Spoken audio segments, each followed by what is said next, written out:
জীবনে এত চাপ, সেই চাপ সহ্য করতে করতে খাওয়াতেও সেই চাপ এসে হাজির।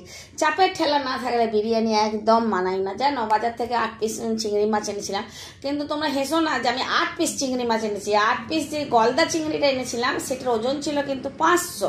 তো 500 গ্রামে গুনে গুনে দেখলাম 8 পিস হয়েছে।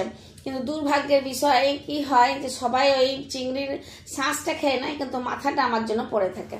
তো যাই হোক, মাথা চিবিয়ে বিরিয়ানিটা আমি বেশ ভালোই খেলাম, কিন্তু রান্নাটা করেছিলাম। এবার 8 পিস মাছের আমি কি রান্না করবো বলো? কিছুই রান্না হয় না। তাই আমি ভাবলাম যে আজকে বিরিয়ানিটা বানিয়ে দিই, তাহলে আর ডাল ভাত পোস্ত ভাজা ভুজি মাছের ঝোল এগুলোর থেকে বেঁচে যাব। তো সেই জন্য নিজেকে বাঁচাবার জন্য আমি চিংড়ি মাছের বিরিয়ানি বানিয়ে নিয়েছিলাম। বিরিয়ানি যেমন রান্না করে সেরকমই করেছি। পেঁয়াজের বেরেস্তা ভেজে নিয়েছিলাম, তারপর পেঁয়াজ আদা রসুন বাটা সব কিছু ভালো করে মশলা কষে ওপর থেকে রেডিমেড বিরিয়ানির মশলা প্যাকেট থেকে মশলা দিয়ে দিয়েছিলাম, একটু নুন দিয়ে দিয়েছিলাম। তারপরে তোমার আলুগুলো আমি নুন দিয়ে সেদ্ধ করে নিয়েছিলাম, চিংড়ি মাছ দিয়ে ভেজে নিয়েছিলাম, দিয়ে সব কিছু একসাথে মিশিয়ে মশলা করে, আর ওপর থেকে যে ভাতটা আমি নুন দিয়ে সেদ্ধ করে রেখেছিলাম বিরিয়ানি চালের ভাতটা, সেটাও দিয়ে দিলাম, ঘি দিলাম, আর কেওড়া জল গোলাপ জল মিঠা তো সেটাও দিয়েছি। তোমরা বুঝতে পারবে না, কারণ আজকে আমার কাছে বিরিয়ানি রং ছিল না। তো রং না থাকলে খাবারে যে ঢং আসে না তার নয়, খাবারটা মশলার রঙেই রঙিন হয়ে গেছে। আর কোনো জিনিস ছাড়া কোনো জিনিস করতে পারবো না সেটা বললেও চলবে না, ওটার মধ্যে অ্যাডজাস্ট করে রান্নাটা করে নিতে হবে। তো আমার তো বিরিয়ানি রান্নাটা দারুণ হয়েছিল খেতে, তোমরা বুঝতেই পারছো।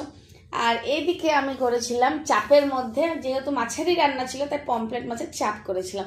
তো চাপের জন্য সেই একই প্রসেস, কোনো নতুন ধরনের কিছু পদ্ধতি আমি অবলম্বন করিনি।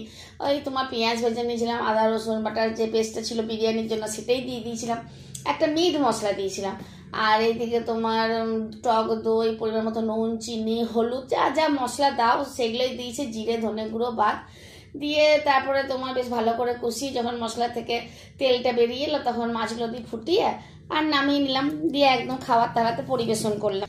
দুর্দান্ত খেতে হয়েছিল, বিশ্বাস করো। এখন আজ আমি অন্য সময় বিরিয়ানি করে শুধু বিরিয়ানি রায়তা দিয়েই খেয়ে নিই, কিন্তু এবার থেকে ভাবছি বিরিয়ানি করলে চাপ কিন্তু করতেই হবে। বিরিয়ানিতে কিন্তু চাপ না থাকলে কিন্তু সত্যিই জমে না। চাপের ঠেলাতেই বিরিয়ানি কিন্তু হিরো হয়ে দাঁড়িয়েছে, বুঝলে, হিরো হয়ে যায়। তো ওই জন্য মানে রান্নাটা খুব ভালো হয়েছিল, খেতেও খুব ভালো হয়েছিল। তিতলি বিলু এত নাম করলো, ভাবলাম আমি বুঝতে পারছিলাম না যে সত্যিকারে আমি এত ভালো রাঁধুনি না, এরা একটু মা বলে আমাকে বেশি নাম করছে ভয়ে ভয়ে, পরে আর রান্নাটা করবো না। তো যাই হোক, তোমাদের যদি এই সব কিছু ভালো লাগে রান্না বান্না, তাহলে একটা লাইক শেয়ার কমেন্ট করে দিও।